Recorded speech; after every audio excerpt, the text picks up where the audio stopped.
Subscribe कीजिए हमारे channel Sonipat 24 को।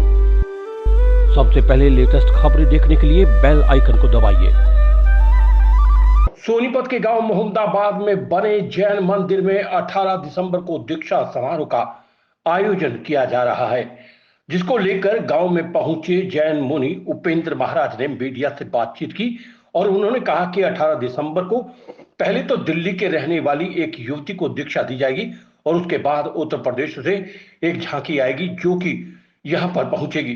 इसको लेकर जैन धर्म के लाखों श्रद्धालु यहां पर पहुंचेंगे। श्रद्धा हत्याकांड, लव जिहाद के मामलों पर जैन मुनि उपेंद्र महाराज ने बयान देते हुए कहा कि सुप्रीम कोर्ट के कई फैसलों के चलते इस तरह के मामलों में बढ़ोतरी हुई है, क्योंकि मैंने पढ़ा है कि कोई भी बच्चा अगर गली में खेलने जाता है तो उसके माता पिता उसे रोकते हैं और उसे टोकते भी हैं, तो वो पुलिस को इस मामले की शिकायत करके उन्हें पकड़वा सकता है, जिसके चलते इस तरह के मामलों में बढ़ोतरी हुई है। उन्होंने कहा कि विधायक को तो एक बॉडीगार्ड मिलता है, जबकि दुष्कर्म के आरोपी को 2 बॉडीगार्ड मिलते हैं। आज उसे सम्मान किया जा रहा है, इसके चलते इस तरह के दुष्कर्म को रोका नहीं जा सकता। दुष्कर्म और दुराचार के मामलों में सरकार को परिवर्तन लाने की आवश्यकता है। सुप्रीम कोर्ट के माध्यम से यह जागरूक किया जाए कि लड़का और लड़की अपनी जाति में शादी करें। हर जाति का रहन सहन खान पान अलग है। अगर लड़का एक ही जाति में शादी करते हैं तो लड़ाई झगड़े कम होते हैं। उन्होंने कहा कि राजनीतिक संरक्षण के चलते आज क्राइम और दुष्कर्म के मामले बढ़ रहे हैं, क्योंकि जिला प्रशासन अपराधी को पकड़ तो लेता है, लेकिन उसको छुड़वाने के लिए मंत्रियों और नेताओं के फोन आने शुरू हो जाते हैं। लोगों की सेवा में सुरक्षा करने वाले अपराधियों और दुराचार करने वालों की सुरक्षा करेंगे तो इस तरह के अपराध आगे और भी बढ़ेंगे। अरुणाचल प्रदेश के तवांग में हुई चीन और भारत के सैनिकों की झड़प पर बोलते हुए उन्होंने कहा कि अभी तक जो मैंने साहित्य पढ़ा है उसमें जवाहरलाल नेहरू ने कुछ गलतियां की हैं। उन्होंने अपने चीनी दोस्तों को भारत की सभी गुप्त बातें बता डाली। देश की सुरक्षा करने के लिए देश की सेना को अत्याधुनिक हथियारों से लैस करना होगा। जैन मुनि उपेंद्र महाराज ने राजनेताओं पर भी जमकर कटाक्ष किया।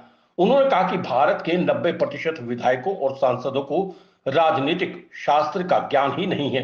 उन्होंने आज तक कोई भी राजनीतिक शास्त्र नहीं पढ़ा है। राजनीति एक धर्म है।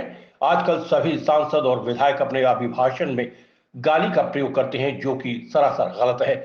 करनाल में आयोजित हुए परशुराम महाकुंभ में रोहतक से सांसद अरविंद शर्मा के ब्राह्मण समाज के मुख्यमंत्री वाले बयान पर उन्होंने कहा कि अगर महाराष्ट्र में मराठा बाहुल्य है तो हरियाणा और पंजाब में जाट। अगर इन दोनों प्रदेशों में कोई मराठा और जाट मुख्यमंत्री बनता है तो किसी भी जाति के लोगों को उनसे जलन नहीं होनी चाहिए। शिक्षा में वर्तमान में आजकल बांध लगते हैं अलग अलग परिवारों की ओर से, और 17 तारीख को मेहंदी का कार्यक्रम रहेगा। उस मेहंदी के माध्यम से दीक्षा लेने वाली बहन को प्रेरणा दी जाती है कि जैसे मेहंदी लगते समय हरी होती है, उसके बाद में केसरिया हो जाती है। इसी तरह से अपने जीवन के अंदर क्रांति लाने का प्रयास किया जाए। और 18 तारीख को सवेरे 8:30 बजे यात्रा प्रारंभ होगी। मेरा अपना भाव ये रहता है कि यदि किसी के माता पिता जागरूक हैं, वैसे तो आजकल तकरीबन संत हैं, साध्वी हैं, वो सब उन सब का भी ध्यान मोबाइलों की तरफ है। लेकिन यदि कोई व्यक्ति आध्यात्मिक ग्रंथों का अध्ययन करता है और मेडिटेशन इत्यादि करता है तो गलत चीज़ों से बचा रहता है, अपने को बचा रखता है, अपने साथियों को बचा कर रखने का प्रयास करता है। तो इसलिए आध्यात्मिक ग्रंथों का अध्ययन और रोजाना 15 मिनट, 20 मिनट, आधा घंटा ध्यान इत्यादि भी करने का प्रयास करें, ताकि वो इन प्रक्रियाओं के माध्यम से बुराइयों से बचा जा सके। महाराज जी, आजकल लव जिहाद के मामले हैं, उनमें इजाफा हुआ है। श्रद्धा हत्याकांड हमने देखा, उसके अलावा बिहार के भागलपुर में भी इसी तरह का हत्याकांड सामने आया। उनको किस तरह देखते हो?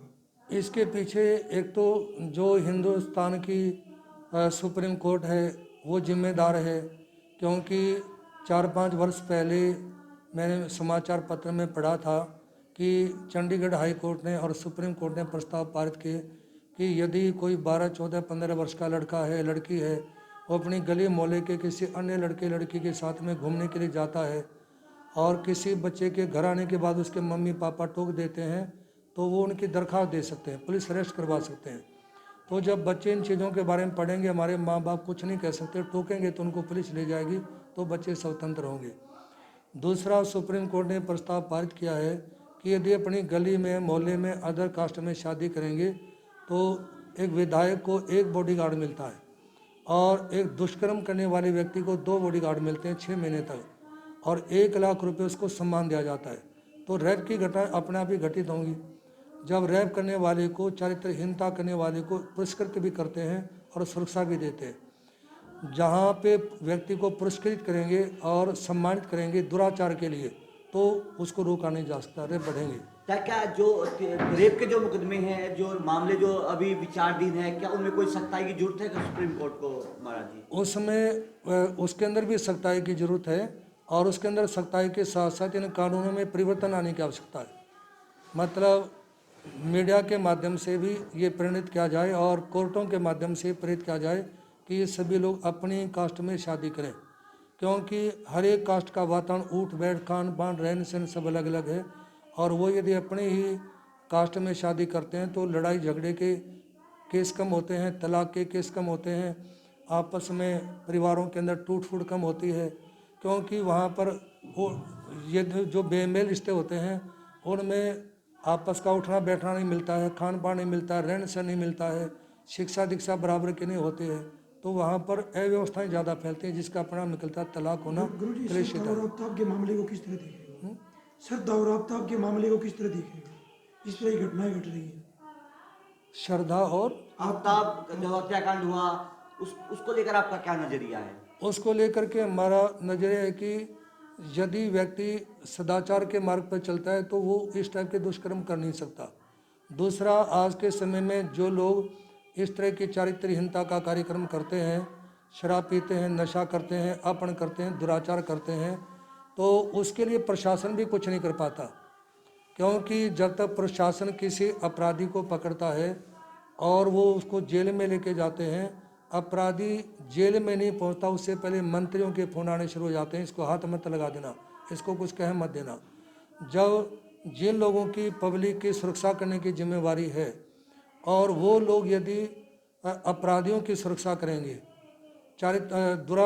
दुराचारी लोगों के वो सहयोग करेंगे, तो ये अपने आप ही बढ़ेंगे, इसमें लोगों की श्रद्धा भी कम होगी। तो आप मानते हो कि राजनीतिक संरक्षण के चलते अपराध है वो बढ़ रहा है? बढ़ रहा है वो, कहीं भी जमीनी स्तर से लेकर उच्च स्तर तक राजनीतिक लोग इस टाइप के लोगों का बहुत ज़्यादा संरक्षण करते हैं।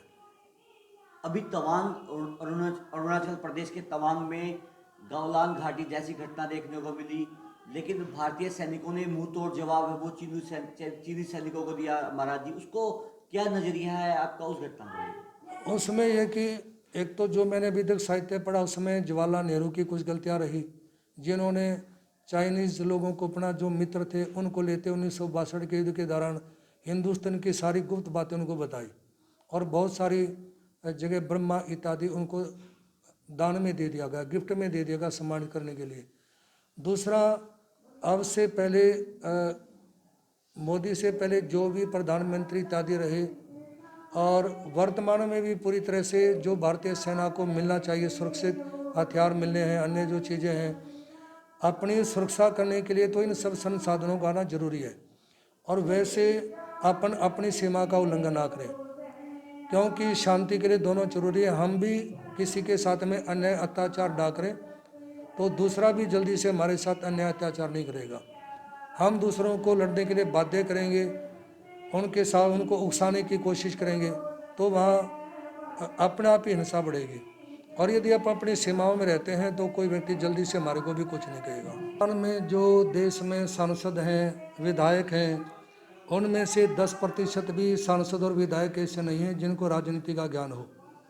क्योंकि हमारे को जो भी सांसद मिले हैं और विधायक मिले हैं, मैं उनसे पूछता हूं कि क्या आप लोगों ने नीति शास्त्र, नीति शतक इत्यादि पढ़ा है, तो वो लोग यही बोलते हैं कि हमारे को उस किताब का नाम लिखवा दो।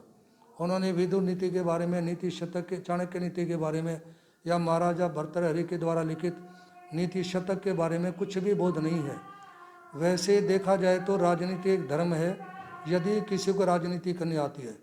वर्तमान में देश के आम नागरिक से लेकर प्रधानमंत्री या मुख्यमंत्री या सांसदों तक भी अपनी सभा में गालियों का प्रयोग करते हैं, अपशब्दों का प्रयोग करते हैं। लेकिन एक समय था जिस समय अटल बिहारी वाजपेयी या इंदिरा गांधी इत्यादि जैसे नेता होते थे, जिसमें वो सम्मान के साथ बोलते थे, कटु शब्दों का प्रयोग नहीं करते थे।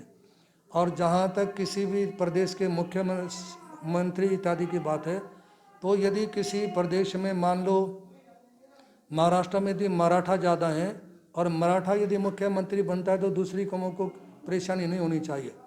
हरियाणा यदि जाट बहुल क्षेत्र है, पंजाब यदि जाट बहुल क्षेत्र है और उनमें यदि कोई जाट मुख्यमंत्री बनता है तो अन्य कौम को परेशानी नहीं होनी चाहिए। और ये जो शब्दों का प्रयोग होता है कि एक ही कौम के मुख्यमंत्री क्यों 32 साल से एक ही कौम का मुख्यमंत्री बार बार बनाया जाता है, ये सब ईर्ष्या द्वेष की बातें हैं। ये विशुद्ध राजनीति के व्यक्ति के शब्द नहीं हो सकते। विशुद्ध राजनीतिक व्यक्ति इस तरह की छोटी बातें नहीं करता कि एक ही कौम आगे क्यों बढ़ रही है। जिस इलाके में, जिस प्रांत में जिस कौम के लोग ज़्यादा रहते हैं वहाँ स्वाभाविक तौर पर विधायक ज़्यादा बनते हैं। विधायक ज़्यादा बनेंगे तो स्वाभाविक है कि वहाँ पर मुख्यमंत्री भी उस कौम का होगा। तो ऐसे में दूसरी कौम के लोगों को जलना नहीं चाहिए कि जाटी मुख्यमंत्री क्यों बनता है, या मान लो पंजाब में गए तो जाटी मुख्यमंत्री क्यों बनता है। यदि यूपी में यादव मुख्यमंत्री बन सकता है और महाराष्ट्र में यदि मराठा मुख्यमंत्री बन सकता है तो हरियाणा में या पंजाब में रहने वाले लोग इस बात की क्यों परेशानी महसूस करते हैं। ये उनकी नासमझी है और उनको राजनीतिक ज्ञान नहीं है। राजनीतिक ज्ञान जिन लोगों को होता है वो छोटी बातें करने से हमेशा बचते हैं।